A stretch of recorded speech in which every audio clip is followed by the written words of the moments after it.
All right, so we're going to dive into this new segment, and this is going to work like this. We're going to have 3 companies who are going to practice their elevator pitch. Each one of them has 90 seconds to practice their pitch. They're not going to have slides. This is literally an elevator pitch. So if one of them got into a long elevator with one of you guys and you said, so tell me about what you do, here's how they would explain what it is that their business is all about. Each one of them is going to give the pitch one after the other. So 1, 2, and 3. After that, we're going to have about 5 minutes where Chris and Rob, you guys can give all 3 of them sort of collective feedback on, here's what works, here's what didn't work. Would you get a meeting, or, is there something that you might want to refine before you would do that? So does that make sense? Sense to me. All right, here we go. So first up, we've got Luceni Chroma with Well-Rounded, who's going to turn on his camera now. And Laura is going to keep time here, make sure that we keep you to that 90 seconds. And Luceni, whenever you're ready, go ahead and start your elevator pitch. Great. So the stay-at-home order is indirectly promoting a sedentary lifestyle, which will lead to the number of Americans with chronic diseases over the next few years. Now, according to the CDC, 133 million Americans have at least one chronic disease, and this number is expected to reach 171 million by 2025. Additionally, employee absences and on-the-job productivity losses due to poor health cause employers nearly $230 billion each year. My name is Luceni Chroma, and I'm the founder of Well-Rounded, a digital wellness platform designed to encourage healthy habits in your organizations. Now, we offer 2 products, a wellness dashboard, providing your organization with a high-level aggregate view of the overall health of your organization, as well as a mobile client where we pull health data from health and wellness apps of your employees to provide them with an overall wellness score on how well-rounded they are. Now, what we offer your business is the opportunity to lower incurred healthcare costs and boost employee morale and increase productivity in your organization. Our potential customers are medium to large businesses with remote workers, specifically in the Southeast, as well as colleges and universities. Now, the global wellness market is around $50 billion, and there's a lot of competitors in there, 3 of which being Version Plus, Wellable, and Lyrible. Now, our advantage is our aggregated health dashboard, our internal marketing campaign, and our modern design. Now, wellness platforms aren't designed solely for saving monies, but also for improving the health of your employees, thereby benefiting their families and local communities and a society as a whole. Thank you for your time. Awesome. That's it. Virtual applause there for Luceni, right on time. I think you beat the buzzer. As everybody, you guys can see, that 90 seconds goes by very quickly. So we'll give just a second here for Chris and Rob to write a few notes. And again, we're going to hold questions and feedback until after all 3 have pitched. And Brian, if you want to go ahead and turn on your camera.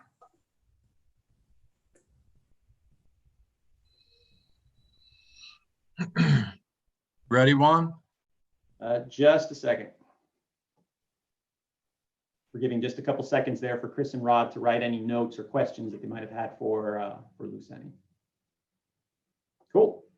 All right, so up next, we've got Brian Dugan with DuJourn. Good morning. Thank you, Juan. Let me start by just asking everyone a question. As a business traveler, has this ever happened to you? You leave town on business, you spend a couple days visiting with clients, making sales calls, and then you fly home and you tell yourself, job well done for the great meeting you just had with a key client. At some point after returning from that trip, you connect with another business colleague who says to you, wait, you were just in Chicago last week? So was I. How did we not know that? There are approximately 15 million business travelers in the US alone, and they're all excitedly waiting for the pandemic to be behind us. And the 2 dimensions of Zoom calls that we all use so heavily today will never replace the experience of human interaction and bonding. DuJourn is a business traveler's membership-based application designed to uncover coincidental travel plans of connected people in advance of their trips so that they can convert that coincidence into meaningful face-to-face interactions. Let's assume you have a key contact in Dallas, for example, you visit a couple times a year. Imagine getting a text 2 weeks ahead of your trip to New York City that your Dallas colleague also booked a flight to New York that coincides with your plans. Think of the value that comes with that information. Less wasted time, more meetings per trip, and improved ROI for your business. and in the aggregate, a more efficient business traveler. Pretty cool, right? Awesome. I think we beat the buzzer again. So fantastic, Brian. Thank you. Awesome. Thanks. Good job. All right. And we're going to give Chris and Rob here just a second to write down any notes while Dave, you can go ahead and turn your camera on. Get yourself ready. Psych yourself out.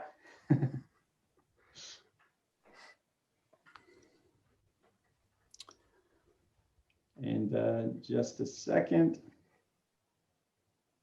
And again, guys, you know, this is a new format. This is something that we're messing around with here based on some of the feedback that we got from everybody on the survey a couple months ago. And so, you know, let us know what you think. Let us know if this is something that would be helpful. If you would like to try again, feel free to send a message, shoot us an email, apply online to go ahead and practice your elevator pitch. All right. With that, Dave, it looks like you are all set to start your elevator pitch. Thank you, everybody, for your time this morning. My name is Dave Mason, and this is Holler, the fastest way to connect in person and online. So businesses and professionals are trying to connect with people in many different ways. And there's this proliferation of personal information, social channels, and online destinations. And sharing them is really inefficient and cumbersome, especially through traditional business cards. Holler is an instant engagement tool that acts as a digital business card with CRM integration. It's a platform that immediately puts what you want to share in the hands of the person you want to connect with. We launched Holler in September of 2020 with some organic online videos showcasing professionals within our target market using Holler. Our audience immediately reacted, and throughout Q4, we secured $30K in revenue, onboarded over 1,100 users, and have captured so far 38,500 individual profile shares.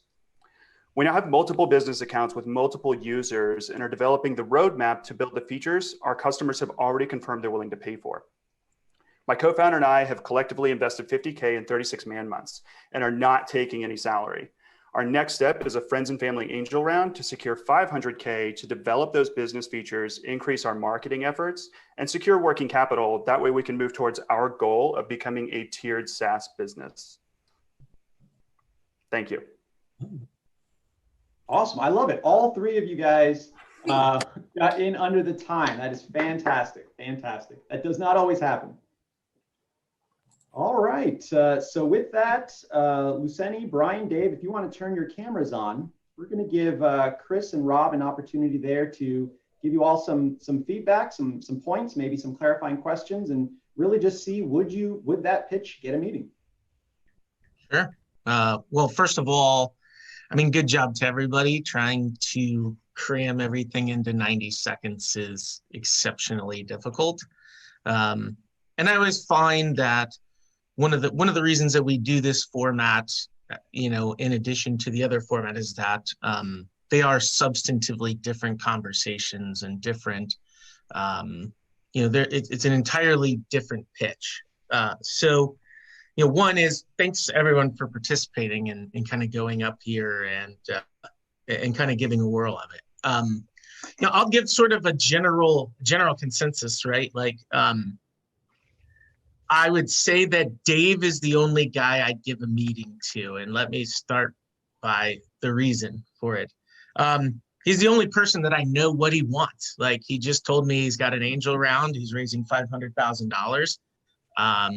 So I know he's got an ask. He's also the only person that told me anything about the traction of this business. So I was immediately able to know the product's real, it's launched, people are using it, there's revenue, he's put money in the business, and he's raising an angel round. Like, I can immediately, when I hear what Dave told me, even though I probably know a lot less about his product than the other two people, I immediately can underwrite whether or not he's a candidate for me. Oh, you're raising a 500,000 now. Technically 500,000 smaller than my fund, but let's just say that was in my sweet spot.